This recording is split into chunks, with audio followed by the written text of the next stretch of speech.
Peshawar police ने कार्रवाई करते हुए दहशतगर्दी का बड़ा मंसूबा नाकाम बना दिया है। थाना खजाना की हुदूद से असलहे की खेप बरामद कर ली है। पुलिस के मुताबिक बरामद असलहे में 10 रॉकेट गोले, 14 रॉकेट लॉन्चर गोले बरामद किए गए हैं, जबकि 5 RPG-7 गोले और 3 RPG-7 बोस्टर और 117 12 बोर गोले भी बरामद कर लिए गए हैं। पुलिस का कहना है कि असलहा सुनसान इलाके में बोरियों में छुपाया गया था। असलहे को मुबैना तौर पर सिक्योरिटी फोर्सेस को निशाना बनाने के लिए इस्तेमाल किया जाना था। इस मौके पर SP रूरल फुरकान बिलाल का कहना था, सकता है कि कुछ ग्रुप्स ने इन्फिल्ट्रेट किया है, कुछ लोग थोड़े से एक्टिव हुए हैं, उसके खिलाफ इंशाल्लाह कार्रवाई की जा रही है और बहुत ज़्यादा उनको गिरफ्तार किया जाएगा।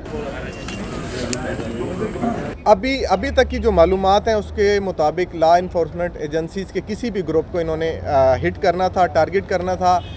सुबह जिस तरह देखेंगे CTD के खिलाफ कार्रवाई हुई है, इससे पहले पुलिस के खिलाफ या आर्मी के खिलाफ भी होती रही है। तो इस तरह इनका टारगेट लॉ इन्फोर्समेंट एजेंसीज थी specific.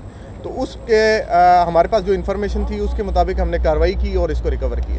Lotus Lake Towers, a ground breaking endeavour by Lotus properties.